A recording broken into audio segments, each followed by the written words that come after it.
So you can join me with the Guru Pranam and the Mangalacharan.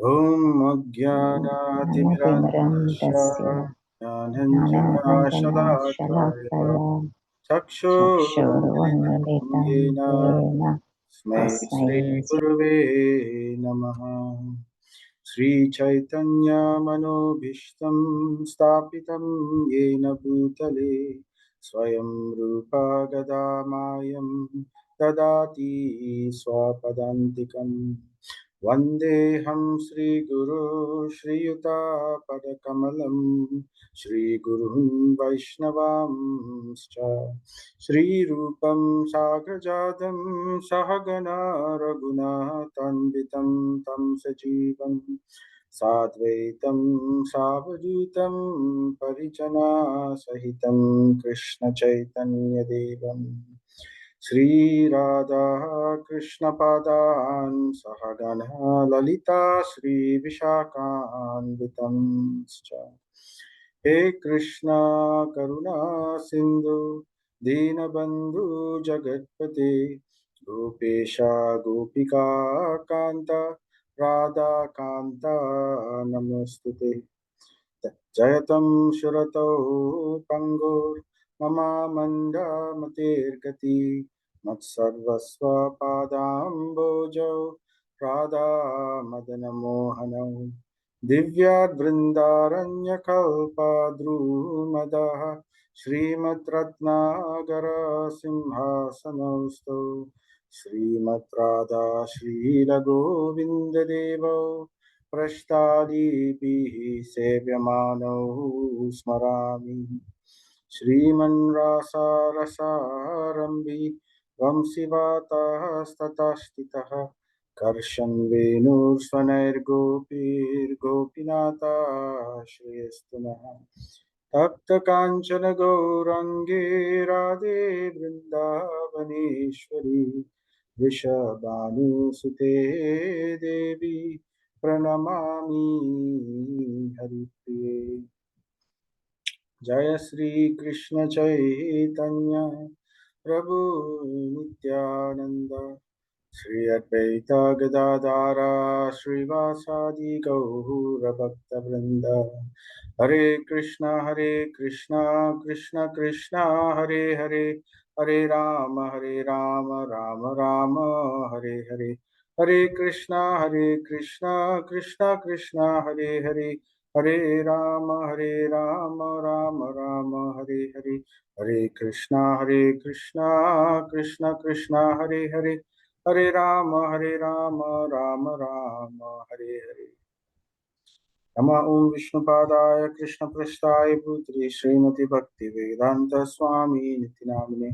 Namaste Saraswati Devi Gauravani Pracharini Nirvishesha Sunyavadi Paschatya Deshatari Namo Vishnupadaya Krishna Prasthaya Bhutri Srimati Bhakti Vignamina Simhaiti Namini Mukam Karoti Vachalam Pangum Langayitim Girim Yat Kripa Tamaham Vande Sri Guru Dinatarinam Paramananda Madhavam Sri Chaitanya Ishwaram Narayanam Namaskrityam Naram Chaiva Narottamam Devim Saraswatim Vyasam Tato Jayam Mudiraye Nasta Prayeshu Abhadreshu Nityam Bhagavata Sevaya Bhagavati Uttama Slokir Bhaktir Bhavati Naishtaki Nigama Kalpatarur Galitam Phalam Sukamukadam Ritadravya Samvitam Vivata Bhagavatam Rasam Alayam Muhuraho Rasika Bhuvibhavakaha Krishnaya Vasudevaya Devaki Nandanaya Cha Nandagopa Kumaraya Govindaya Namo Namaha Nama Pankajanabhaya Nama Pankajamaline Nama Pankajanetraya Namaste Pankajangre Tvai me ananya visaya matir madhupate asakrit ratim udvaha tad adha gange vaugam udanvatim. O Madhupate, as the Ganga forever flows to the sea without hindrance, let my ratim, my attraction, be constantly drawn unto you without being diverted to anyone else. So I'm adding one more prayer to the list. So this is the Kunti Maharani's prayer. So it's a very nice prayer which we can try to remember. So it helps to invoke the mercy of the Lord, to help us to always remember the Lord without any distraction. Ritesh, come here. Ritesh. I'll just mute you, Prabhu. Hare Krishna. Okay. Right. So let's just recap chapter 8, what we have covered previously. Right now we are moving to a new chapter. But just to quickly put us in context. So in chapter 8, it was entitled The Prayers of Kunti and Parikshit Maharaj Saved. So we heard how the setting of the scene where the Pandavas were grieving. They went to the Ganga, and then, so many people have died after the Mahabharata war. So they all went to the Ganga to perform the Antyeshti ceremony, the death ceremony. Right? So, and then when they were going back, they reached back to their palace. And then suddenly, then Krishna was about to leave. He was going to leave to Dwaraka. But at that time, suddenly, Uttara, the wife of Abhimanyu, the daughter-in-law of Arjuna, she came crying, Pahi, Pahi, Mahayogi, Deva, Deva, Jagatpate, Namyantam, Abhayam Pasye, Yatra Mrityu Parasparam. Save me, O Lord. So there's the terrible iron arrow which is coming towards me. So even if it kills me, but kindly please give your protection to my child. So in that way, she prays to the Lord. And and then the Lord, we saw how the Lord gave protection immediately. In the assembly, there were so many great personalities, Arjuna, Yudhishthira, the son of Dharmaraj, all of them. But swifter than all of them, the Lord, who was situated as Paramatma in the heart of Uttara, from there he expanded himself into the womb, and he gave full protection from the Brahmastra, the Brahma Sirsha, which was being released by Ashwatthama. So after that incident, then the Lord again prepared to depart, but then Kunti Maharani came. She was overwhelmed with emotions. Kunti Maharani, she has gone through, in this chapter also, today we will hear more about Kunti Maharani. Bhishma Dev will speak.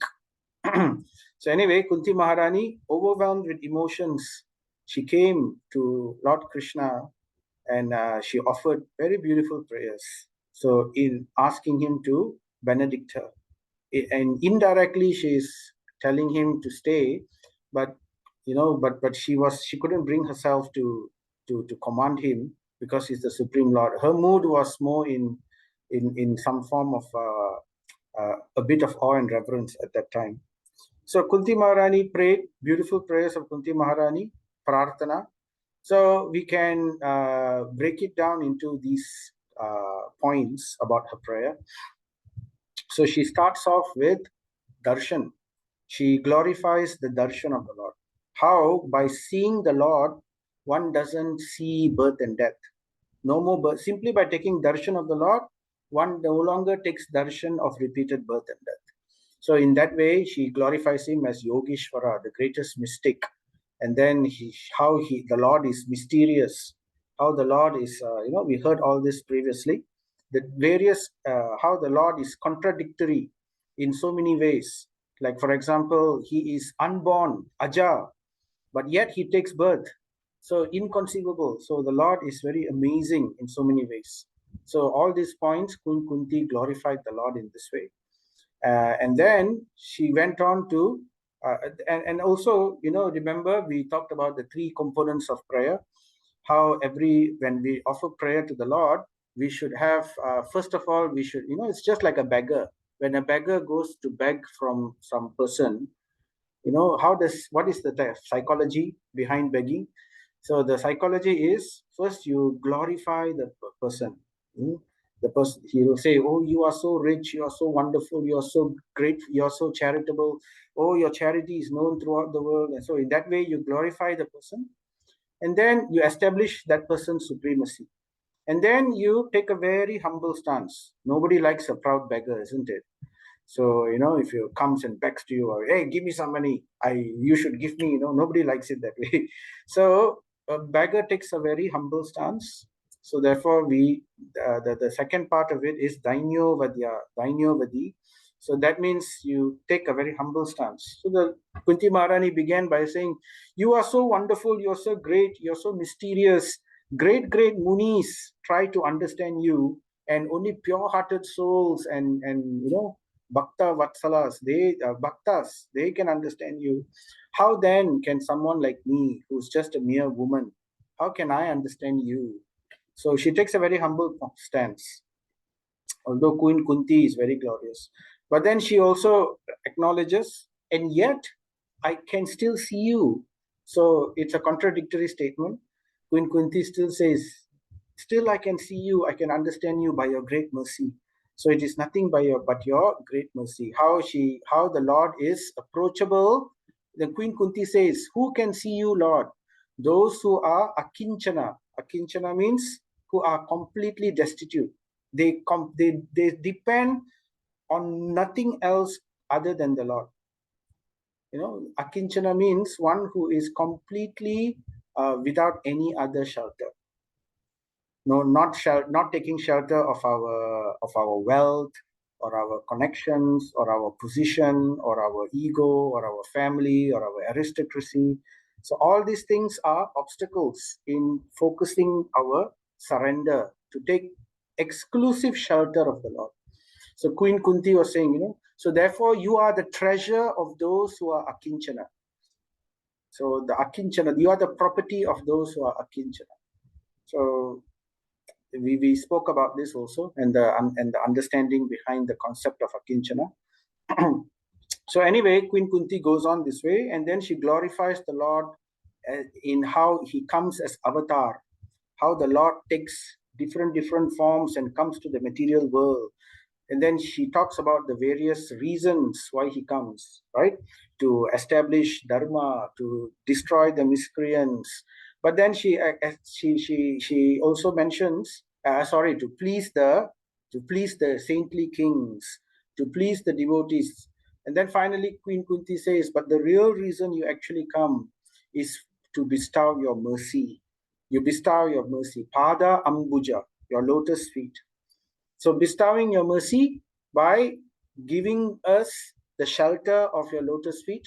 So in this way, in various ways, the Lord gives his shelter to save those living entities who are trapped in this cycle of birth and death in this material world. So that is the main reason he comes. And also to invoke the love of God, invoke the beautiful, the bhakti within the heart of devotees, within the heart of people, all the living entities who have forgotten this connection, who have forgotten this relationship with the Lord. So he comes in various pastimes, just like an actor acting, right? He takes various roles, and in this way he invokes the beautiful relationship. So people who see these pastimes, they develop desire to hear and attain the Lord, to have a relationship with the Lord. So by this relationship, by this desire to have a relationship with the Lord, that will bring us out of this material world. That is bhakti. So that is the Lord's purpose. And then she goes on to completely surrender. This is the heart of Kunti's prayer. She completely surrenders to Krishna, right? She says, you are my only shelter, right? So much of difficulties we have gone through. And if every difficulty of mine means that I get to see you more and more, let more and more difficulty come my way, right? And then she says, let there be no other distraction. So just now we read the verse also, we spoke the verse, how just like the Ganga flows incessantly towards the ocean without being hindered, in the same way, let my ratim, my attraction, flow incessantly without any distraction towards your lotus feet. So for this purpose, she actually asks the Lord, please give me the benediction, sever my attachment to my family, to my kinsmen, because this is causing me to not have full relationship, full attachment towards your lotus feet. Because she was in some dilemma. To ask Krishna to stay will mean that the Vrishnis in Dwaraka will be upset, will be sad. So she didn't want to cause sadness to them, because they also want Krishna with them. And otherwise, if Krishna were to leave, then the Pandavas, her direct family, will be in sadness. So these two things, whether to have Krishna here, whether to have Krishna there, because simply of the attachment to the family. So she told Krishna, she asked Krishna, she pleaded to Krishna, kindly sever this skin attachment, this attachment for the relationship of the skin. Let me have only direct attraction towards your lotus feet without any hindrance. So we spoke about this. Prabhupada also gave comments to properly understand this concept, this point. So that is Saranagati. Saranagati means surrender. So then finally she summarizes everything in one verse, and she offers her obeisances to the Lord. And in response, Krishna smiles mysteriously, that beautiful enchanting smile, Maya ye. So the Maya of the Lord, but this is the different Maya. This is the Yoga Maya Shakti, which completely entrances Queen Kunti. So that's how Queen Kunti's prayers ended in chapter 8. There were many beautiful verses and nice points for us to reflect on. So then, when he was about to leave still, then Yudhishthira Maharaj comes, and with his eyes full of love, very gently he requests the Lord, kindly please stay. So with prema, the verse says, with prema, with bhakti, with devotion, Yudhishthira Maharaj entreats the Lord to stay. So the Lord here is shown that he is conquered by the love of his devotees. So by the request of so many people, by the request of his devotees, Yudhishthira Maharaj, the Pandavas, Kunti Maharani, he decided to stay. He stayed for another 3 more months, 3 or 6 months, one of these. He stayed with them before he left for Dwaraka.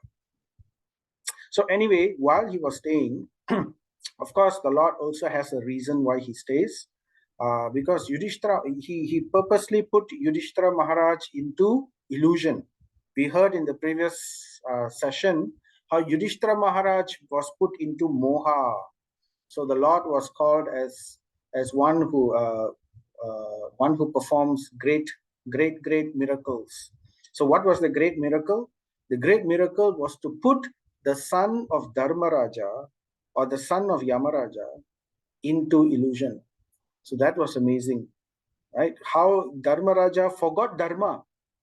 So just like how he put Arjuna into illusion, and Arjuna forgot the goal of Dharma, and as a result, Bhagavad Gita was spoken. And then, of course, Lord Krishna also, we will hear later on, not in this time, but later in other chapters of Bhagavatam, how Krishna puts Parikshit Maharaj into illusion. And as a result, Srimad Bhagavatam is spoken. So in this way, he now puts Yudhishthira Maharaj into illusion. And when he puts Yudhishthira Maharaj into illusion, the reason is, there are 2 reasons. One reason is because he wanted to glorify Bhishma Dev. Because we heard previously, Yudhishthira Maharaj, what was his problem? His problem was, he was thinking that he is the main cause of so many people dying. Millions and millions, he mentioned in the previous session, how Akshavinis, so many Akshavinis, battalions of army, so many women, and the husbands of women are all killed. So all this happened in the Mahabharata war, and he keenly felt himself as the cause. So of course, he was put into illusion to think that way. So, it's interesting to see how when devotees are put into illusion, they only blame themselves. They become, the compassion for them comes up. The compassion comes up very strongly. So that's an indication of a saintly quality. Of course, it's misguided compassion, but still, it's interesting to see how, nevertheless, compassion is the first quality which comes out of saintly people. They know they don't think about others; they think about only blaming themselves. Whereas demons, when they are put into illusion, far from thinking about themselves, blaming themselves, they blame everybody else around them. So again, these are saintly qualities one needs to cultivate, right? So that we can become dear to the Lord and the devotees of the Lord.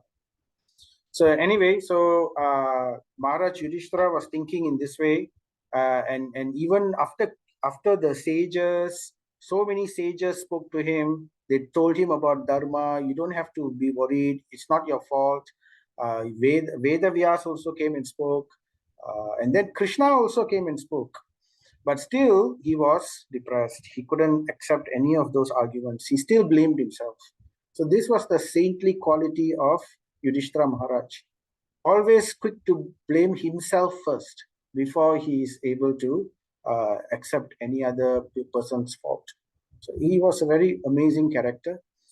One of his names was Ajata Shatru. Ajata Shatru means one whose enemy was never born. That means Yudhishthira Maharaj never saw anyone as his enemy. So that is one of the qualities. So anyway, so purposely Krishna put Yudhishthira Maharaj in this illusion because he wanted Yudhishthira Maharaj to become pacified by Bhishma Dev. So Bhishma Dev was not dead yet. He was, in the battle of Kurukshetra, how he was lying on a bed of arrows, waiting for. Externally, it seemed as if he was waiting for the sun to move towards the northern direction, Uttaranayan, because that's the auspicious time, for passing. Uttaranayan starts when the sun enters into Capricorn, the sign of Capricorn. So from then onwards, Makara Sankranti, during the time of Pongal. So from then onwards, it's Uttaranayan, very auspicious period when the sun is moving northwards. And then when the sun moves into the sign of Cancer, and then it moves southwards, so that's called Dakshinayanam. So generally, yogis, they want to pass away during the Uttaranayanam period. So therefore, externally, it looked like as if he was waiting for that. But actually, Bhishma Dev was waiting for Lord Krishna to come. That's the internal reason. So anyway, so that's the thing. Lord Krishna wanted to bring Yudhishthira Maharaj towards Bhishma for two reasons. One reason is he wanted Bhishma Dev to start speaking about Dharma so that he can pacify Yudhishthira. So let the whole world see how great a personality Bhishma Dev was, how he could pacify when nobody else could pacify. Even Krishna himself, he was willing to take the second step and put Bhishma Dev into prominence. So Bhishma Dev was an amazing personality. He's one of the 12 Mahajans, great personalities, one of the 12 great devotees of the Lord. So therefore, later we will hear more about the qualities of Bhishma Dev, how he was a great devotee, later in the chapter. So anyway, that's one reason. Second reason is he wanted to please Bhishma, because he knows Bhishma Dev, his heart was, bleeding, broken in so many ways, because he had to fight against the Pandavas, and he had to witness so many difficulties the Pandavas had to go through. So he wanted to give him the satisfaction of seeing the Pandavas crowned as kings, victorious, and then in that way, if they were to see Bhishma would be extremely satisfied and happy. And of course, he knows that Bhishma is waiting for Krishna to come before he leaves the body. So this is the reason. So that's chapter 9, right? So enough of our recap and also a bit of introduction to this chapter. So passing away of Bhishma Dev. How Bhishma is a very auspicious way of, so Bhishma Dev sets a very nice standard. He shows how one should ideally pass away, right? Later on, we will hear in this chapter what was the consciousness of Bhishma Dev. But before that, in the beginning part of the chapter, we will hear a bit of conversation, how it all takes place, the setting. So this is part 1, session 29. So it begins with Suta Goswami continuing the narration to Saunaka Rishi and the sages of Naimisaranya. So Suta Uvacha, being afraid of Praja Drohat means, Droham, some kind of injustice. Injustice to who? Injustice to the Praja. Praja means the citizens. Being afraid of Praja Drohat, Maharaj Yudhishthira. Now, previously in earlier chapter, we heard how Maharaj Yudhishthira was blaming himself, saying that, if we kill people in war in order to protect the citizens, then there is no fault, there is no sin. But this thing doesn't apply to me, because the citizens were equally happy during the rule of Duryodhana. Duryodhana was very smart, was a very great politician. He knows how to keep the people happy, just like how our politicians, give various goodies and everything to keep the people happy so that they continuously vote for them. So in the same way, Duryodhana was also keeping the citizens happy. So there was no reason to have the war actually on behalf of the citizens. But the greater reason is, it's not about people being happy, it's about dharma, it's about righteousness. So therefore, Duryodhana was unrighteous, and though he was keeping the people happy, he was leading all of them into hell, because the king was adharmic. So therefore, a change of government was necessary. So, but of course, as I mentioned again, Yudhishthira Maharaj was put into illusion. He was, he couldn't understand that point. So being afraid of Praja Drohat, injustice to the citizens, Maharaj Yudhishthira, he was very sad. And for understanding purpose, he went to the scene of the massacre. So Krishna requested him to go and meet Bhishma Dev. So obediently, Yudhishthira Maharaj went to the Kurukshetra battlefield to meet the great grandfather. So there, Devavrataha this is the name of Bhishma Dev when he was born. This is his birth name given by his mother, Devavrata. So later, Devavrata became known as Bhishma more popularly because of the great vow that he took. Bhishma means the one who took the great vow, amazing vow.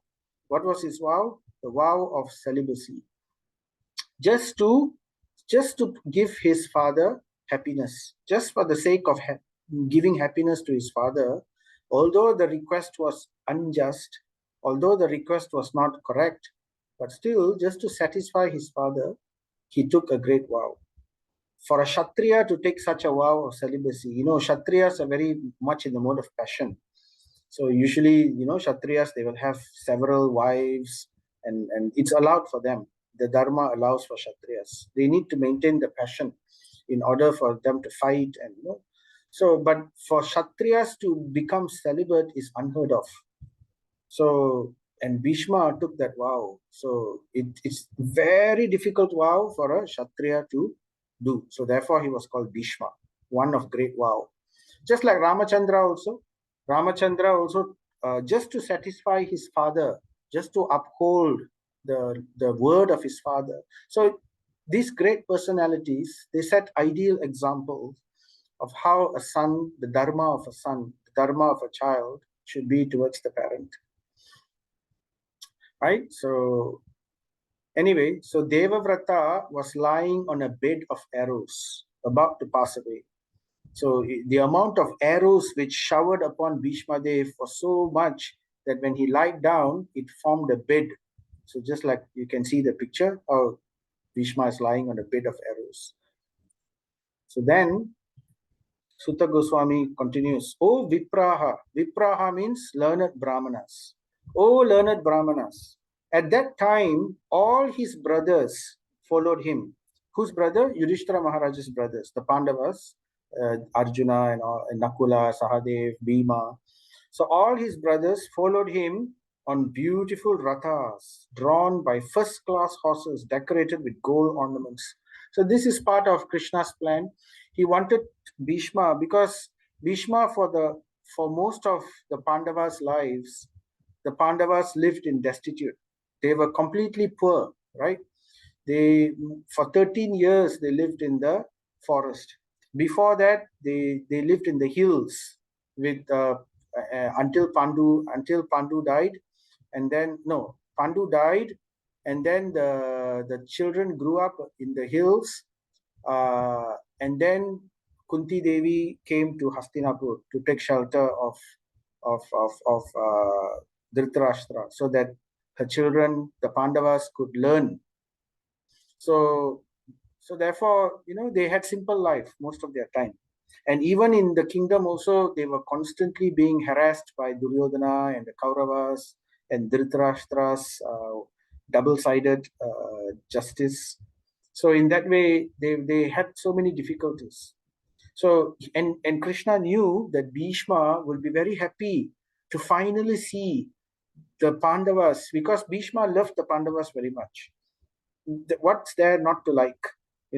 Everything was virtuous about the Pandavas, and the Pandavas also loved Bhishma, and they were very respectful even in the battlefield.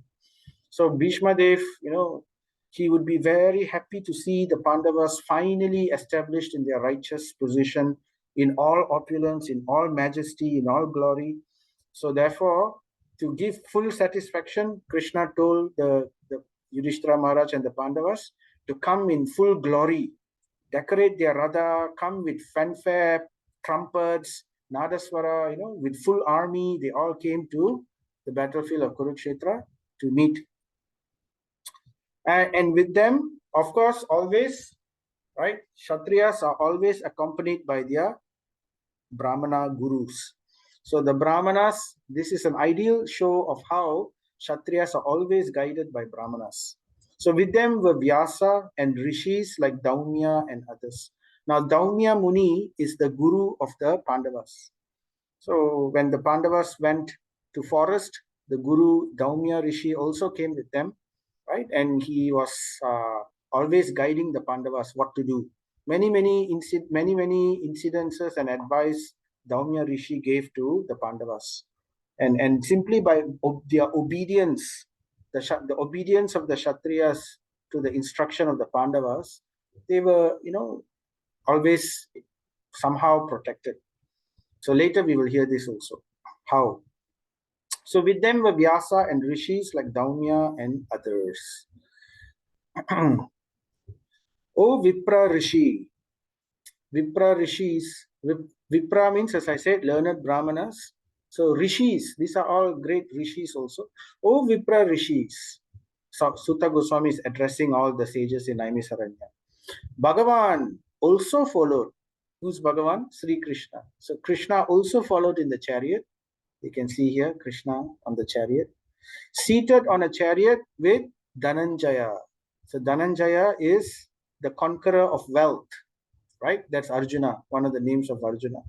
So again, the name Dhananjaya is apt here because the whole idea is they are coming in opulence for the pleasure of Bhishma Dev.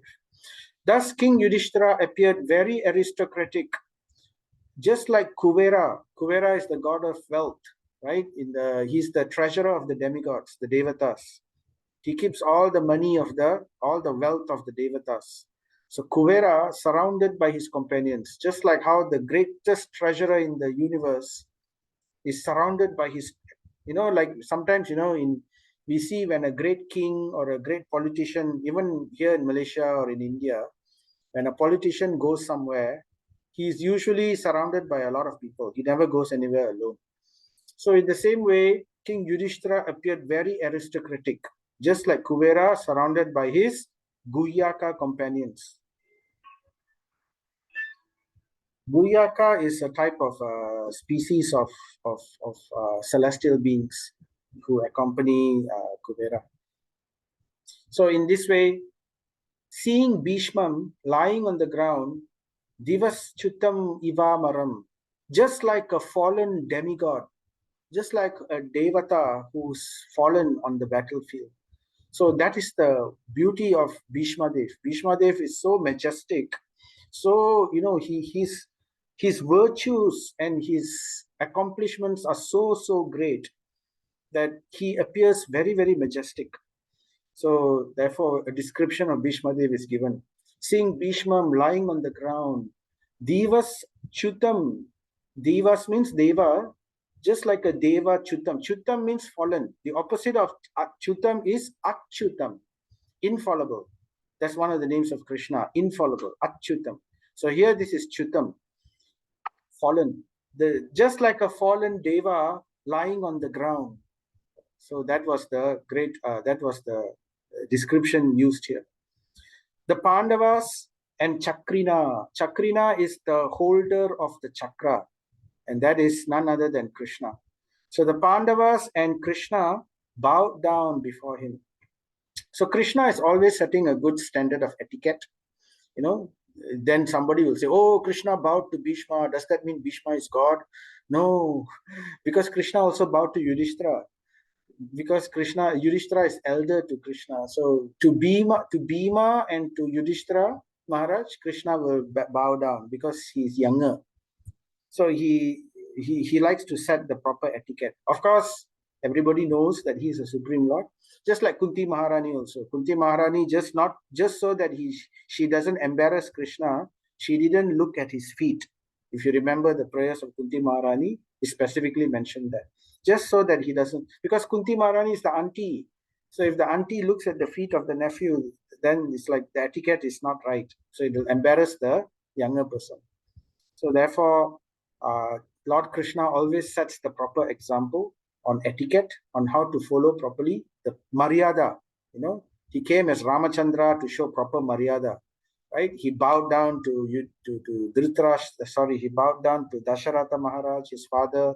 Right? It doesn't mean Dasharatha Maharaj is God. So some people, mistake.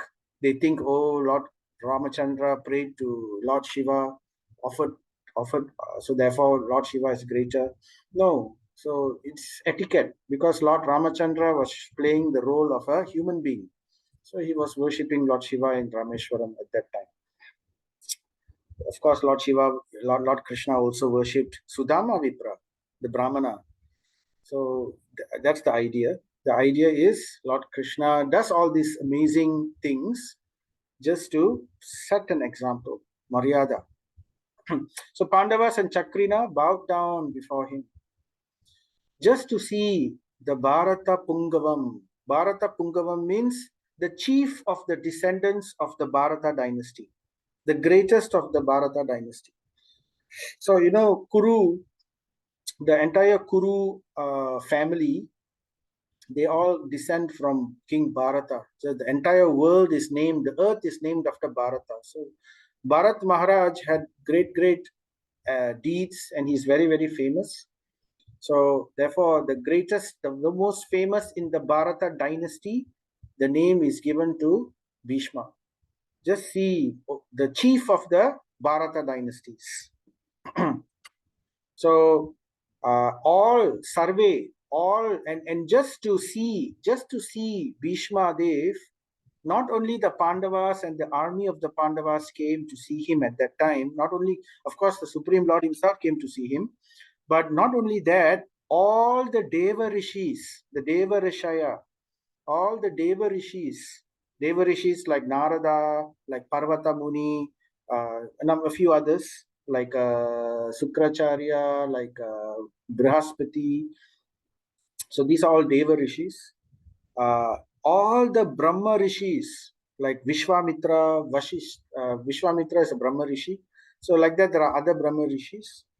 All the Raja Rishis, the great saintly kings, right? And the Rishis.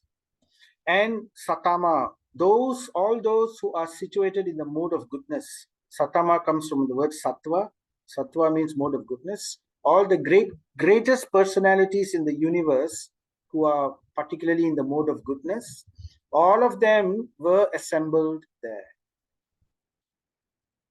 And then this nice verse comes, Parvato Narado Danyo Bhagavan Badarayana. So basically, this verse is describing all those various personalities who came. Who are those who came? Parvata Muni, Narada Muni, Daumya Muni. Daumya, as I had mentioned, is the priest of the Pandavas. Narada, we know. Parvata Muni is a friend of Narada. Usually they travel together. Both Parvata Muni and Narada Muni have spiritual bodies. They can fly. They can move to almost any place in the world, in the universe, right? And then there was also Bhagavan Badarayana. Who is Bhagavan Badarayana? Vedavyas. Badarayana is Vedavyas. And then there is Brihadasva Muni, Bharadvaja Muni. Bharadvaja Muni is the father of Dronacharya. He is a great Muni also. Dronacharya, Drona is the son of Bharadvaja and the demon Kritachi. So the mother of Dronacharya was a demon. Anyway, so therefore these great Munis came. Sashishyo, together with their Sishyas. Sa Sishyo. Together, Sa Sishyo. Sishya means all the disciples. So the disciples of all of these Munis also came with all these Munis. And together also came Renuka Sutaha. Renuka Sutaha means the son of Renuka. This is Parasuram. Parasuram is the son. The Parasuram's mother is Renuka. So this is referring to Parasuram. He also came. And then who else? Vashishta Muni. He is one of the Sapta Rishis, the 7 Sapta Rishis of the higher planetary systems. Indra Pramada, he's another Rishi. So all these Rishis and their descriptions and their qualities and what they did, Prabhupada writes a very, very long purport for these 2 verses, 1.9.6 and 1.9.7. So these 2, you can, if you want to read more about their qualities and their pastimes, you can read this purport. So other than that, Trita, Grita Samada, Asita, Kakshivan, Gautama, Atri Muni, Kaushika Muni, and Sudarshana Muni. So there is also a Muni, a sage called Sudarshana. So all these Munis, these are all the greatest Munis in, usually we hear about them in the Puranas. So all of them came, everybody came. Not only them, and many other Munayaha. So these were the foremost Munis, the greatest of the Munis. They were particularly mentioned, but other Munis also came, right? Even greater than one of the liberated Munis, the greatest Munis also came, like for example, Brahmarata. Brahmarata means, this is Sukadev Goswami, the speaker of the Bhagavatam. He also came, and other Amalaha means purified souls, other great purified souls. So all of them came. So some more he mentions Kashyapa Muni. Kashyapa Muni is the son of Brahma, the father-in-law of Daksha, the son-in-law of Daksha, the father of Garuda, the father of many other devatas. So Kashyapa Muni, Angirasha Muni, another Muni, and others all accompanied by their Shishya, their disciples all arrived there. So this is just to show, how particularly all these are mentioned just to show how great a personality Bhishma Dev is. All these people came to see, amongst all the people, all the living entities in the universe, there are 12 great souls or 12 Mahajans. Who are the 12 Mahajans? Shambhu. Shambhu is Lord Shiva. Swayambhu, that's Lord Brahma. And also there is Swayambhuva Manu. Manu, the first Manu, he was also the son of Brahma. He is also Mahajan. Kapilo Muni, also Mahajan. What else? Narada, also Mahajan. Sukadev Goswami, also another Mahajan. Prahlad is also a Mahajan. And Bhishma is also another Mahajan. So like that, there are 12 Mahajans, great personalities, of which we can learn many things from them. And they were all great devotees of the Lord. Right, so to continue, Sutta Goswami continues the narration. Vasu Uttama. Vasu Uttama is another name for Bhishma. So Vasu, if you know the history of Bhishma Dev, before he became Bhishma, before he was born on earth, he was one of the 8 Vasus. And not just any of the Vasus. Vasus are it's a type of devas, uh, quite a powerful type of deva. There were only 8 of them. And the leader of the Vasu is Dyu. The name of the leader of the Vasu was Dyu, D-Y-U, Dyu. And Bhishma was Dyu. In his previous life, he was called Dyu, the leader of the Vasus. Due to a curse, he had to come down to earth to take the position of a human being. So that's how Bhishma came. Of course, these are all external reasons. The internal reason is all by the plan of the Lord. So Vasu Uttama. Vasu Uttama means the leader of the Vasus. So that refers to Bhishma. He received and welcomed all the Mahabhagan rishis who were assembled there. So that's a very important point also for us to know, because if you read the scriptures, various other scriptures like the Dharma Shastras and all that, the importance of receiving a guest is very much stressed. So it is said that one should, if a guest comes to the house, he is to be considered just like Indra, as if Indra himself has come to the house. So there are 3 things one should compulsorily must do. One should invite him in and offer him sweet words. One should not fight with a guest. One should not speak harshly to a guest. Even if it's an enemy, one should still receive a guest. And one should offer him a seat, and one should offer him the best foodstuffs in the house. One should not say, "Oh, I'll keep the best food in the house. Let me give him some pathetic thing or something to eat." No. So the culture is the best food in the house is given. If there's nothing to give, then at least water. So these are the 3 things compulsory to be given to a guest. And one who doesn't do this actually can go to hell. That's described in the Garuda Purana. So it's very, very important culture of serving guests. And it's shown here by Bhishma. Look at Bhishma. What facility did Bhishma Dev have? He was lying on a bed of arrows close to death, and yet it's described here, he received and welcomed all the Mahabhagan, the great Mahajans, the great souls who were assembled there. He offered them pleasing words, right? So if one is so incapable that they cannot do anything, at least they should offer pleasing words. If one cannot give food, one should give water. If one cannot give water, one should at least give seat. If one cannot even give a seat, then one should at least offer pleasing words. If one cannot do any of these things, then one should lament. Oh, so unfortunate is my position that I cannot do any of this. At least one should repent in the heart. So this is the culture of receiving guests as exemplified by Bhishma Dev here. So he received each and every one of them very nicely, and is described because he is Dharmagnya, one who knows Dharma. Therefore, he behaves in this way. He behaves properly. And he knows he's expert in Dharma. Therefore, it's given here, Desha Kala Vibhavagavit. Vibhagavit means one who is very expert. Vibhaga, one is very expert in applying Dharma, one who knows completely Dharma, and on top of just knowing Dharma, he knows the expert application of Dharma. According to what? According to Desha, time, place, and circumstance. So Desha here refers to place and circumstance, and Kala refers to time. So these 3 things are very important when we want to speak to people, when we want to apply Dharma, according to time, place, and circumstance.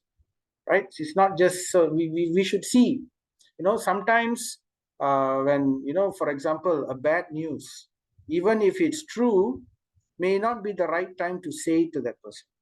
So one keeps silent. One doesn't lie, but at least one keeps silent. So that's an example of time, place, circumstance of when to speak the truth, right? For example. So then he continues. Jagat Ishwaram Krishnam, the Lord of the universe, Krishna, is situated in everyone's heart. Hridi Stam. Hridi means heart. Stam means situated firmly.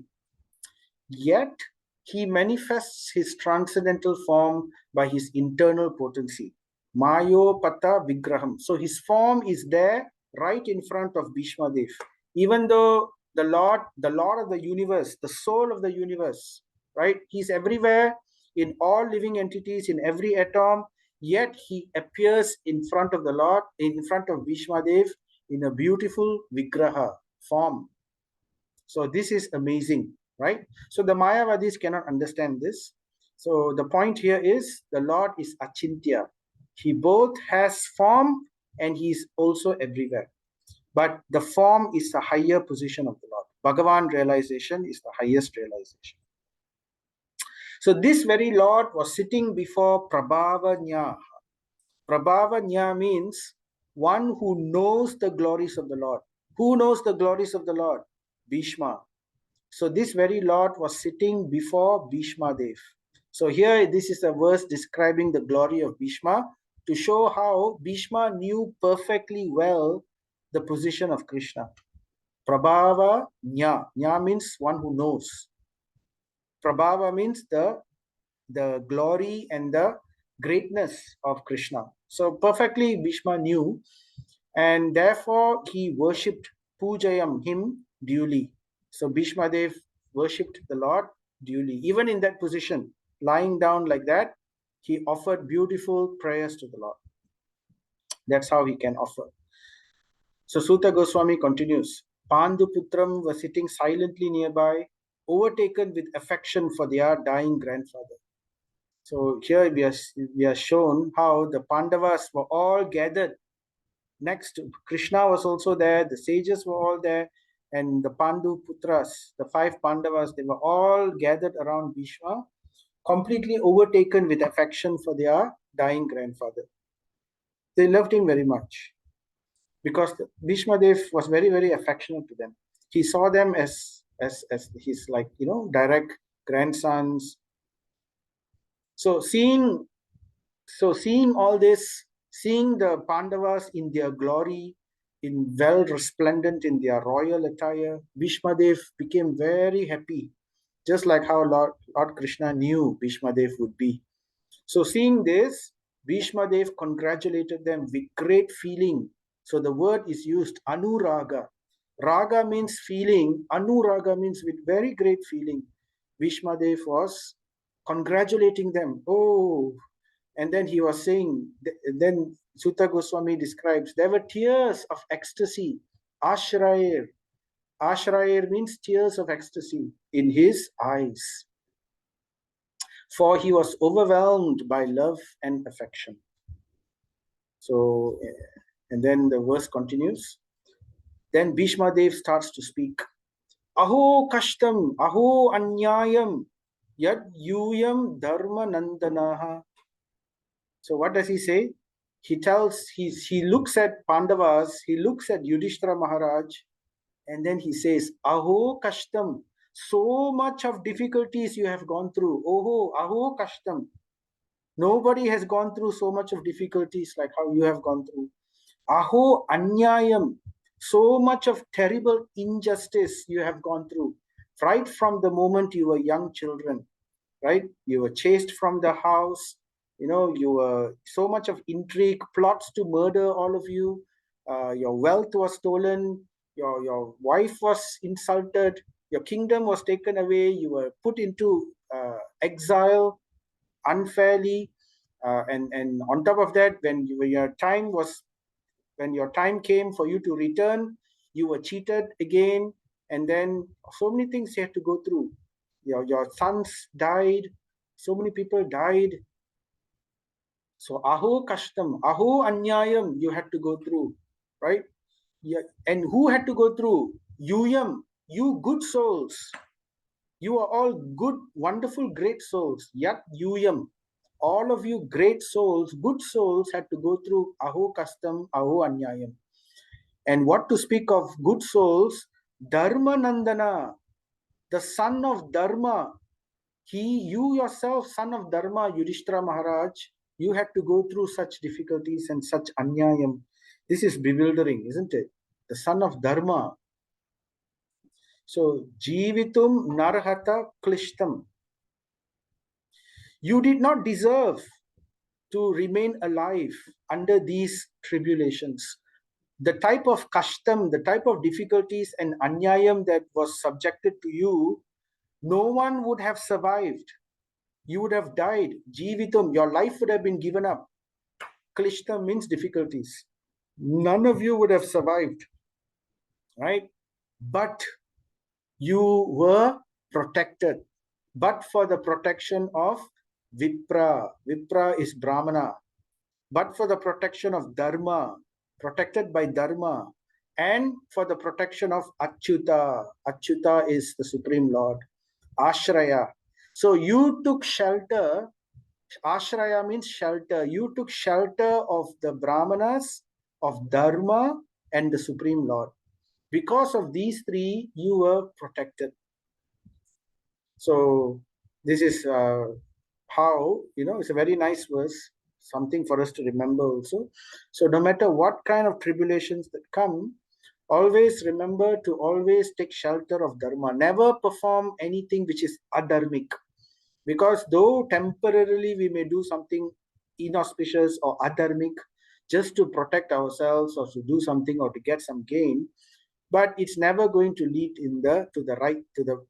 it's never going to lead towards something good in the long term. Duryodhana tried to enjoy the kingdom of the Pandavas adharmically. He cheated them. So temporarily he enjoyed it, right? But still his enjoyment was full of misery. He was always in fear. He could never enjoy whatever happiness of the royal kingdom because his heart was full of envy. So he was never peaceful despite all the kingdom and the wealth that he had gained through adharma. So we should never take, so if we want to become devotees of the Lord, we should always follow the path of dharma very carefully, right? And at the same time, we should always take shelter of the brahmanas, the devotees, the brahmanas, the vipra, the learned devotees, the learned brahmana. Vipra means learned brahmanas. And of course, Achyuta. Achyuta, the word Achyuta, the infallible person, the one who will never fail in protecting those who are always taking shelter of Vipra, Dharma, and Achyuta. So that is the status. So this is statement of Bhishma. Very nice. And then Bhishma Dev continues. My daughter-in-law, Pritha, who is Pritha? Kunti Maharani. My daughter-in-law, upon the death of Atirate Pandu, the great general, Atirata, there is Maharata, Atirata. So like that, Atirata means great general. And Pandu is the husband of Kunti Maharani, very great general, very powerful person. He defeated so many people. But still, he died due to a curse. So, upon the death of Pandu, my daughter-in-law Pritha, she became a widow. To become a widow is a very painful situation. And Kunti Maharani is amazing personality.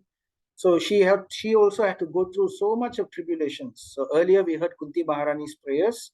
Now Bhishma Dev is echoing again the difficulties Kunti Maharani had to go through to become a widow with many children. To become a widow with many children, young children, Bala Praja. Those children are all very, very young. It's one of the most tragic things, isn't it? If a young lady who's completely dependent on the husband, when the husband dies, leaving behind the wife and many young children. So it's very difficult situation. And therefore, she suffered greatly. Bhishma Dev was saying, suffered greatly because she had no protection. She came to Hastinapur expecting protection of Dhritarashtra, but Dhritarashtra, played them out because he was listening to Duryodhana, always trying to, kill the Pandavas. And when you are grown up, Bhishma Dev is continuing, When you were grown up, she still suffered. Bahun kleshan. Bahun kleshan means multifarious afflictions, miseries. Klesha means miseries. Bahun means many, many, many, many branched. In different ways, she suffered constantly also. Muhu, constantly, due to your accounts. Right? Of course, it's not a blame, but what he's trying to say is, a mother is always she can never be peaceful until the children are in good position, good situation. So in Kunti Maharani, uh, the Pandavas were always being afflicted. They were being attacked in different ways. There was so much of intrigue and plots to kill them, to take away their, so to put them into misery. So watching all this helplessly, Kunti Maharani, she had to suffer so much of heartache. So due to the account of all the Pandavas, her children. So it's difficult life. She went through so much of misery. When they went to the forest, Kunti Maharani couldn't follow them because she was very old. So, and Yudhishthira Maharaj begged Kunti Maharani to remain in Hastinapur. But Kunti Maharani was always remembering the Pandavas, my children, how are they faring in the forest? She remembered how they used to live in the forest earlier when the house of lack, the palace was burnt down and the children were young. They hid in the forest for some time before they returned to Hastinapur. So she remembered how, there were so many demons, man-eaters. So she was always in anxiety. And then Bhishma Dev gives this very nice verse. So I will say this verse. Sarvam kala kritam manye bhavatam chayat apriyam sapalo yat vashe loko vayor iva ganavalihi.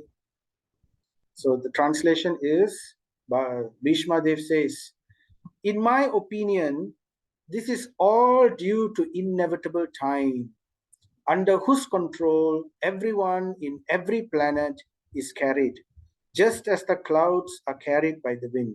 Vayor eva ganavalihi. Just like the gana, the clouds are being carried by vayor, the wind. So what he's saying here is, everything is happening due to kala kritam, everything due to time, destiny, providence. It's all destined. And who is the master of destiny?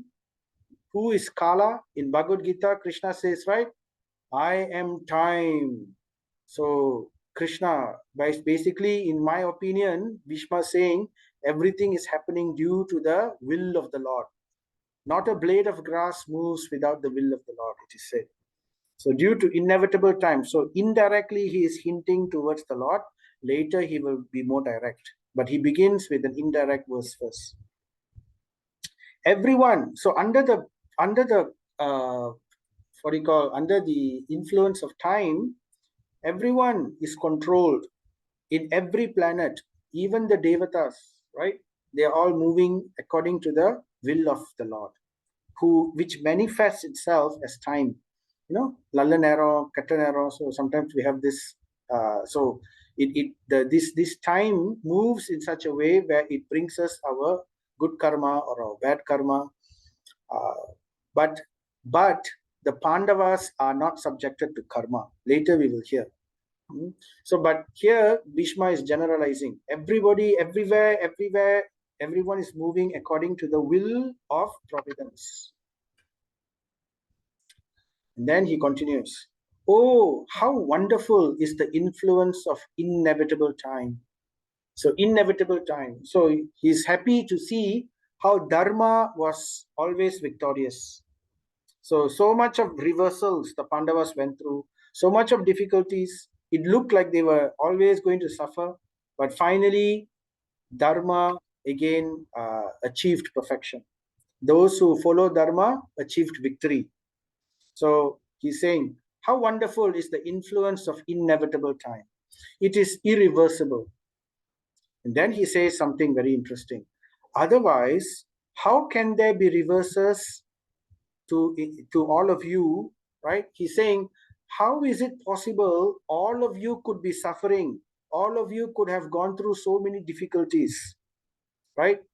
Because you are in the presence of who? You are in the presence of Dharma Raja, Dharma Suto Raja, the son of Dharmaraj, the son of Yamaraj, who controls Dharma himself. Yudhishthira Maharaj is here with you. How could Kunti Maharani, the mother of the son of Dharma, go through misery? Right? How is that possible? How could Kunti Maharani, who had a son who is an expert in Gada, an extremely powerful person, Gada Panir Vrikodaraha. Who is Vrikodara? Bhima. Right? Bhagavad Gita says Vrikodara is another name for Bhima. And he is a wielder of the mace. Very, very powerful and strong personality. Which such a son, right? How can you suffer? And not only that, Krishna Ashtri, Krishna, another name for Arjuna is Krishna, right? Sometimes Arjuna is also called Krishna because they are very close together. They look alike also a bit. So Ashtri, one who carries the weapons of Gandiva, right? Gandiva is the bow of Arjuna. So you have Arjuna, the great archer. You have Bhima, the great, powerful, voracious fighter. And you have Dharmaraj, who is the master of Dharma. And on top of that, you have Krishna, your well-wisher. How could you, who have all this, be suffering? Not possible. Not possible. So that means it cannot be due to karma because you are Dharmaraj. How can Dharmaraj suffer from bad karma? It's not possible. And you are, Arjuna, who even Indra and all the great people could not defeat. So how could the Devatas create any kind of difficulties for you? Not possible. And you have the well-wisher Krishna. His direct blessings are there. His direct vision, he's directly with you. So how is it possible, right? It's not possible. It's not due to karma. That means, the answer means that it is only due to the will of the Lord. So you Pandavas are special. You are not ordinary beings. You are simply going through this because of the will of the Lord. Okay, now that statement may make us think. Now, does that mean that it's better not to be a devotee of the Lord? Because the devotee of the Lord has to go through all this. Oh, I don't want to go through all this. Better I just, So no. So later we will explain what is the understanding behind this. So then Bhishma continues, O Rajan, O King, no one can know the plan of the Lord. Even though great philosophers inquire exhaustively, they are bewildered. They cannot understand. Because the will of the Lord is very mysterious, right? So look at all the difficulties that the Pandavas had to go through. What is the reason? There is a reason. So then, very nice verse, 1917. Tasmad idam daiva tantram vyavasya bharata shava tasya vihito anata nata pahi prajaha prabho. So this verse is the verse which describes the reason why the Pandavas are going through so much of this. The reason is Tasmat. Therefore, there is no other explanation why you have to go through so much of difficulties. Aho kashtam, aho anyayam. You are Dharmaraj. You are so many difficult things. There is no other reason.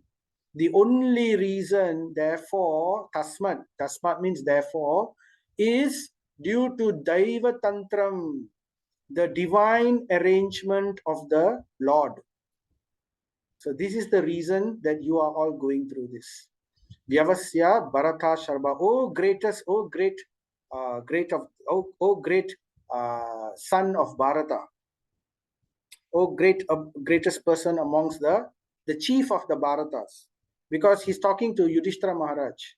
Bhishma is addressing Yudhishthira Maharaj as Bharata Sharma, the king or the chief of the Bharatas. Because now Yudhishthira Maharaj is the king. So therefore, Bharata Sharma, there is no other reason other than know that this is the will of the Lord. Daiva Tantra. And then he says, accepting the inconceivable and bewildering plan of the Lord, you must follow it. So this is actually, it's the will of the Lord. Now, we don't have to be afraid. It's not like the Lord purposely puts devotees into great difficulties unnecessarily, right? He does this for several reasons. We will hear what Prabhupada says about this, right? First of all, he does this to only great devotees who are very, very renounced. Why he does this? He does this for several reasons. One reason is he wants to show the world, he wants to show everybody how great this devotee of the Lord is. So you see, normal people, when they go through difficulty, very quickly they will renounce God, they will become atheist, they will say, what's the point of all this? God is so bad, let me just become an atheist. But when devotees go through difficulties, you can see their faith in Krishna becomes even stronger when they go through adversities. So Krishna purposely uses certain very special devotees to play these roles. Of course, the devotees are not really suffering, right? You could say that. Ultimately, it's just a drama, but nevertheless, it is to indicate to us how one should behave. So the lesson behind this is, whatever difficulties that come our way, we have to understand, the moment we take up spiritual life, the moment we take up spiritual life, the moment we start chanting Hare Krishna Mahamantra, the moment we take devotional life seriously, Krishna reciprocates with us. It is, we are no longer under the influence of karma. Whatever that happens in our life, right, it is no longer purview of karma. It is directly the purview of the Lord's mercy. So the Lord uses our destiny in such a way to further increase our faith, to further increase our surrender, so, and he knows how to do it step by step. He won't give us all one shot, something which we cannot handle, and then break our faith. No, the Lord is expert, just like a parent, like an expert parent. When the parent wants to teach the child how to swim or how to ride a bicycle, first he will do slowly, he will give little bit, and then he will make the person, but one day he may just push the child into the water, and then he say, okay, now I've taught you the basics already, now you need to swim. And then, but the child is never really in real danger, though the child may feel he's in danger while he's trying to, but by that situation, he becomes more surrendered, he learns his lesson much better. So this is the real reason behind it. So there are many examples. Sometimes the Lord himself takes this role. He doesn't use his devotees only, he himself takes this role. Example, there are many examples. First, he uses, like, for example, we heard about Narada Muni, how Narada Muni, his mother passed away when he was only 5 years old, right? And despite that, because he had the blessings of the Bhakti Vedantas, he was able to focus very much in his spiritual life. We heard the pastimes of Narada, right? We also know about Prabhupada, how Prabhupada, had to, by the situation which brought him to take sannyas, how he left his family. He went through great austerities, difficulties. Individually, he will go and sell Back to Godhead magazines. He took sannyas, and then, great difficulties. And finally, he boarded the Jaladuta at the age of 69 years old, right? A weak heart with hardly any money, no money. He boarded. He had 40 rupees with him, but when he boarded the ship, his son came to see him finally, Vrindavan Day, and he gave that 40 rupees to the son also. So use it for your family. I'll just depend on Krishna. So he just carried Bhagavatam only with him, a bag of potatoes, cooking utensils, and entered the Jaladuta for the greatest adventure of his life. Completely dependent on the Lord. So these are all examples to show how to surrender to the Lord, right? And we also see, Krishna, Lord Ramachandra, by his own example, he showed, right, how difficult austerities, how Sita Devi had to be abducted, by Ravana, and she was apparently in misery. She was crying in separation of the Lord. But that crying of separation is actually ecstasy. It created more ecstasy for Sita. It's a very high level of understanding. So anyway, there are multiple things which these pastimes show us, right? So adversities are something which we are to use to increase our faith towards the Lord, increase our surrender towards the Lord. And Lord Ramachandra also, he himself showed that he went through difficulties when Sita Devi was abducted. Lord Ramachandra was heard crying out, "Oh Sita, oh Sita, oh Sita, where are you?" He went and asked the birds, "Have you seen my Sita?" He went and asked the river, "Have you seen my Sita?" So in this way, he showed separation, and it looked like as if he was in misery. So these are all instructive. The Lord instructs how attachment is cause of misery, and therefore he was trying to show how we should develop attachment to those who are permanent, like the Supreme Lord. And we also showed the example of Mahaprabhu. This is Vishnu Priya. Vishnu Priya is the 16-year-old wife of Mahaprabhu. And Mahaprabhu took sannyas when Vishnu Priya was 16 years old. They got married within the same year. Mahaprabhu took sannyas. And Vishnu Priya went on to live up to almost 80 plus years. So for almost 70 plus years, she was a widow, living alone, and she was always worshipping Mahaprabhu's Murti. This is deity of Mahaprabhu, Dhameshwar. So much of difficulties. She is Lakshmi Devi herself, right? And yet she had to go through these tribulations. So let's hear what Prabhupada says. Prabhupada explains. Bhishma Deva was a great devotee of the Lord, but he chose to fight against the Pandavas by the will of the Lord, because the Lord wanted to show that a fighter like Bhishma cannot win on the wrong side. Now, Bhishma was given the benediction by Parasuram as the greatest fighter in the world. Nobody could defeat him if he wanted to. Even Parashuram, after giving that benediction, Parashuram also couldn't defeat Bhishma Dev. So Bhishma Dev was given that benediction. And, that's why Duryodhana was so happy to have Bhishma on his side. I have the greatest fighter in the world on my side. How can I lose?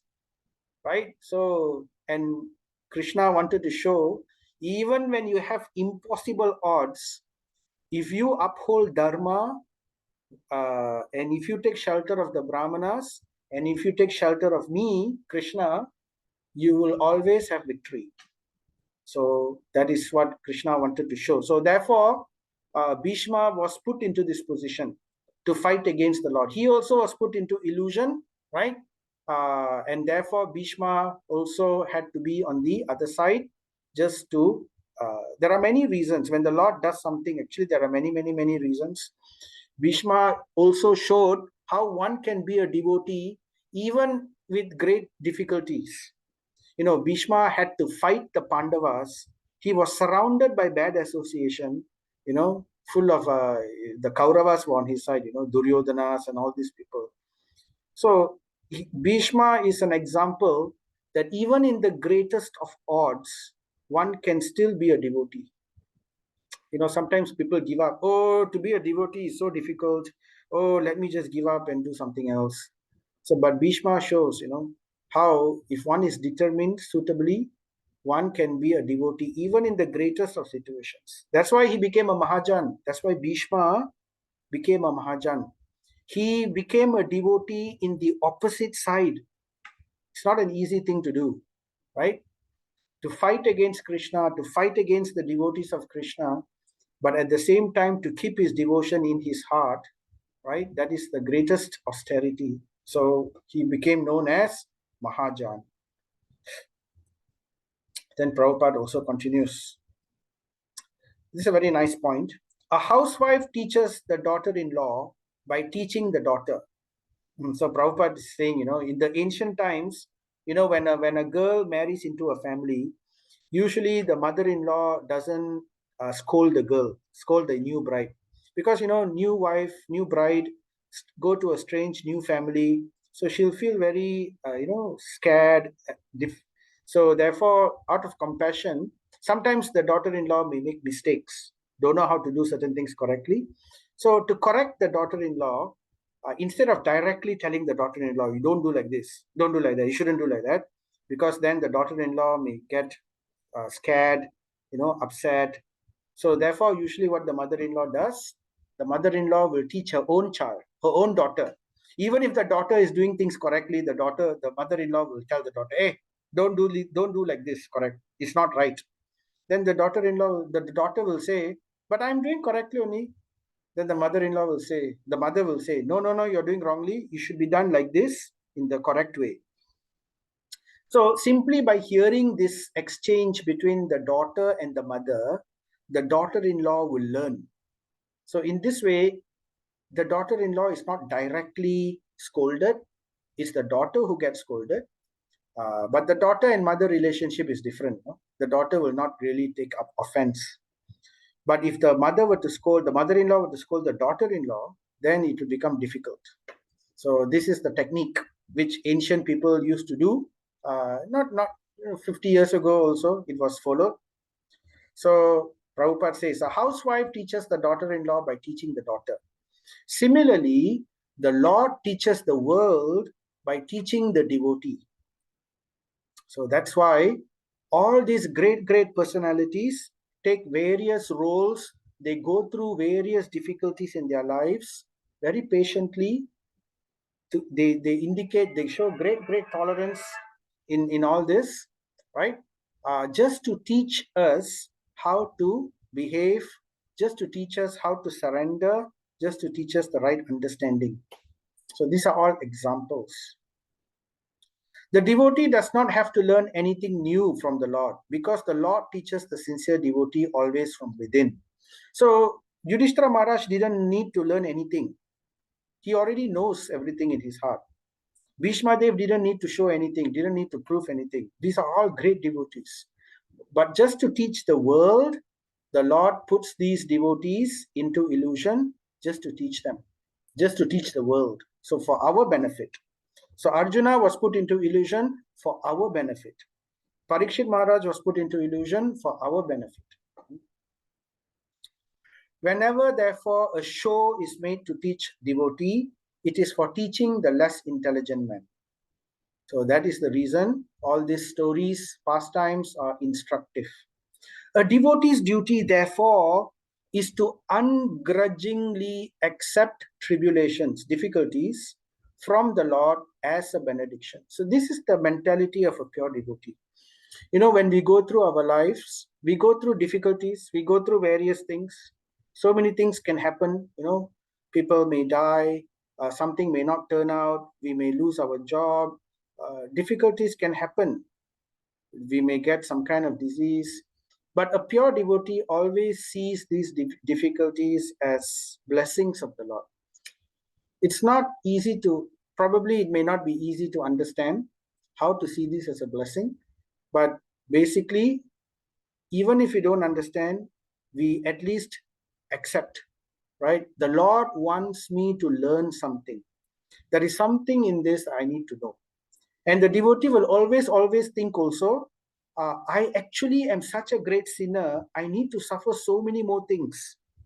But the Lord is so kind that He's only giving me just a little bit of suffering. So that's how the devotee always thinks.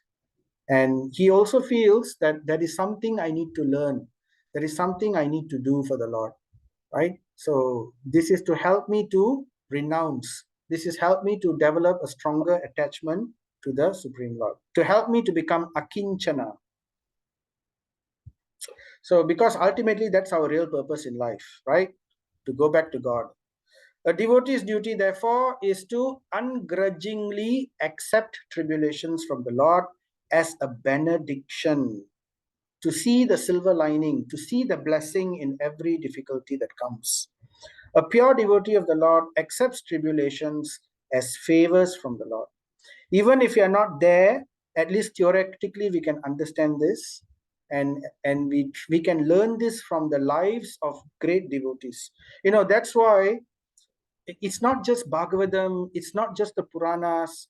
5,000 years ago, all this happened. That's why the Lord came 500 years ago. Chaitanya Mahaprabhu, you read Chaitanya Charitamrita, we can see the difficulties. So many devotees went through so many difficulties. Haridas Thakur, Sanatan Goswami, Raghunath Das Goswami, so many devotees go through so many, Vasudev, the leper. So like that, we can learn from their lives. We can learn tolerance, we can learn acceptance, we can learn devotion. And what to speak of 500 years ago, 50 years ago, Prabhupada showed us by his own life's example. And you can say, oh, Prabhupada is not here. So what about Prabhupada? Look at now, Prabhupada's disciples. His Holiness Jayapataka Swami Maharaj, His Holiness Indrayamna Maharaj, so many Maharajas are there. They all go through difficulties. They go through where Bhakti Tirtha Maharaj, so many difficulties. They show by example, amazingly, that this is not just ancient history. This is not just legend. It's happening right now. We also can take example and inspiration from all this. Right? So the Lord says, I put my devotee into difficulty, and thus the devotee becomes more purified in exchanging transcendental bhava with me. Bhava means feelings. Of course, the Lord doesn't do this when we are not ready. So the more we surrender, the more we elevate ourselves, the more we come to a higher level of bhakti, our faith becomes strong. The Lord gives sometimes these situations, not all the time. Some devotees don't. If we are able to develop surrender even without tribulation, then that's wonderful. Then we don't have to go through the tribulations. But most of the time, we have to go through tribulations, then only we learn our lessons, right? Because we are not very intelligent, unfortunately. So that's why sometimes these things come. But when it comes, always remember, the Lord never gives us any difficulties which we are not ready to accept. And all we need to do is simply increase our chanting, increase our faith, increase our bhakti, increase our surrender to the Lord, and to see the blessing in everything. Thus the Lord snatches the fallen soul from the mire of material existence. Because what do we get at the end of it? We tolerate in good grace, we develop our faith. At the end of it, what do we get? We are snatched from the cycle of samsara. We are taken by the Lord and lifted up and brought to the spiritual world. So that's what awaits us, right? That's why Krishna says to Arjuna, right? Matra sparsastu kaunteya sitoshana sukha dukkada. Happiness and distress are part of this world. They come like the rain and the summer season. You have to tolerate them. And Arjuna will ask, what is the reason I need to tolerate? So Krishna will say, by tolerating, you become eligible for liberation, right? But we are going beyond liberation. We are trying to develop bhava for the Supreme Lord, bhakti. Right? So that we can use each and every difficulty in our life to increase our devotion towards the Lord. So tribulations offered by the Lord to his devotees are different from the tribulations resulting from vicious action. So remember, those who are devotees do not go through karma. Whatever difficulties that happens to normal people who are not devotees, right? That is karma. They have to pay their price or whatever difficulties. But the moment one takes up devotional path seriously, all right, such people no longer go through karma. It is directly tribulations by the mercy of the Lord. The gentle touch of the Lord to help us to surrender to him more. So finally, this is the last slide. This is the same verse, the last one. Nata pahi praja prabhu. So Bhishma then concludes by telling Yudhishthira Maharaj, O Master, O Nata, protect, pahi, Praja, protect the citizens, oh Lord, Prabhu. So he's telling Yudhishthira Maharaj, be a good king. Therefore, whatever that you're going through is not karma. It's not due to your mistakes. It's not due to your difficulty. Whatever difficulties that you went through is simply due to the will of the Lord. You know this. So in this way, Bhishma Dev breaks the illusion of Yudhishthira Maharaj. And after this, Yudhishthira Maharaj is ready to hear an entire lecture by Bhishma Dev about dharma, various different types of dharma. This is the longest chapter in the Mahabharata, right? And here Bhishma talks all about the different dharmas just for our benefit. Yudhishthira Maharaj already knows all these things, but just for our benefit. Okay, so Prabhupada here gives the last purport here. Even the most pious has to suffer the condition of material nature, but a pious man is faithful to the Lord, for he is guided by the bona fide Brahmana and Vaishnava following the religious principles. Remember, Vipra's Brahmana, Dharma, and Achyuta. Always, if we always follow the Brahmana or Vaishnavas, Dharma, and the Supreme Lord Achyuta, we will always be victorious.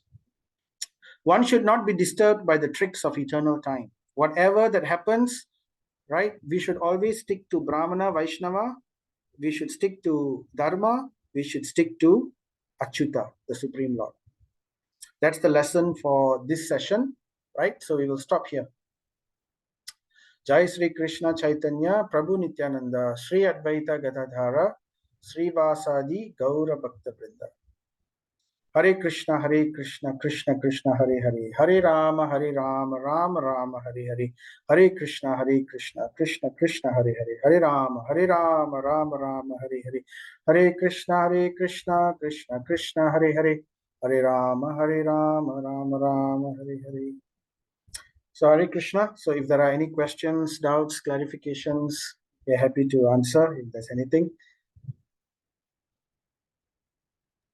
Hare Krishna, Prabhu. Hare Krishna, Prabhu. Yes. I have a question regarding Bhishma Dev and his duties to the kingdom of the Kauravas. I understand that when he was at the game of dice, when the war was unfortunately declared and Duryodhan refused to give land the tip of a needle, all this incident where Draupadi was disrobed, he didn't say anything. What he had all the seniority in the kingdom, in the court, but he couldn't do anything.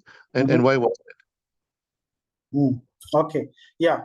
So two reasons. There is the external reason and there is the internal reason. So the external reason is Bhishma Dev. He mentions this. He mentions this.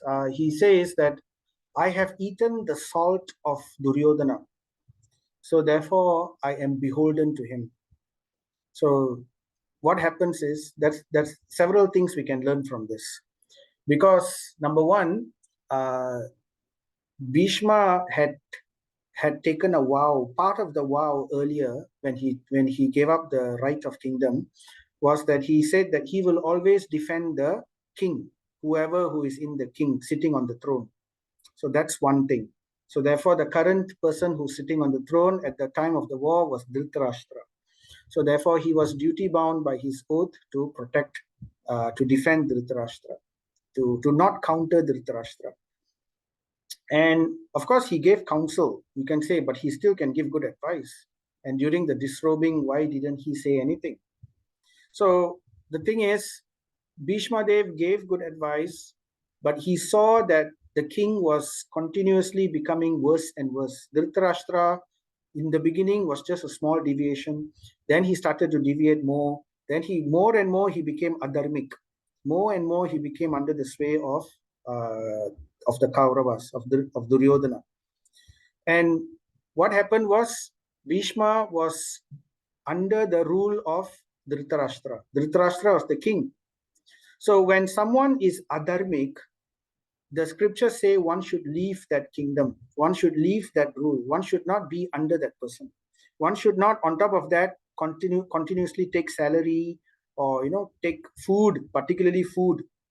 So Bhishma was continuously being maintained in the kingdom by Duryodhana and Dhritarashtra. Not Duryodhana really, but Dhritarashtra. But because of this situation where he was constantly under them, he became polluted in his consciousness. So that's why it's very important to food. Food, once consciousness passes through the food. If someone with bad consciousness cooks the food or buys the food or gives you the food, when we take that food, we also get some part of the karma, some part of the consciousness. So Bhishma, externally, he received that karma because despite whatever that was happening, Bhishma Dev did not leave and he kept still remain. Vidura left, So Vidura left when he could no longer accept it. He left it. He left the kingdom. So because Dronacharya and Bhishma Dev continued to support the kingdom, continued to eat the food by Dhritarashtra, his consciousness became polluted at that time. So that's why he became silent. So that's the external reason behind what happened. But the internal reason, the real reason was Bhishma was put into illusion. That was just an excuse. Bhishma was a great personality. He was a great Vaishnava. He could not go into illusion. He's a Nitya Siddha. So, but still, he was put into illusion by the Lord just so that the Mahabharata war can happen. Because if Bhishma at that time had said stop, then Draupadi would not have been disrobed. And if Draupadi was not to be disrobed, the disrobement of Draupadi became the main reason for the Mahabharata war to happen. When Draupadi was born also from the fire, a voice said, "You will be the cause of the destruction of the entire dynasty." So for that, in order for that to happen, Bhishma had to be silenced. So no other way to silence Bhishma but to put him into illusion. So, and then this is how it came about. So that's the internal reason. So this just like how we were hearing, right? Great devotees are used as instruments. Sometimes they are put into illusion for a particular purpose. So I hope that answers, Prabhu. Thank you, Prabhu. Yes, thank you. Okay. Any other questions? Anyone else? No other questions? Okay. So if you think of anything also, if there's any doubts, any points that you don't agree or you feel some kind of doubt, feel free to have a discussion, right? No questions are bad questions. Every question is a good question. That's my policy. So feel free to put them in the WhatsApp or to message me or anything like that, right? Ultimately, we want to remove all our doubts and develop full faith in Srimad Bhagavatam.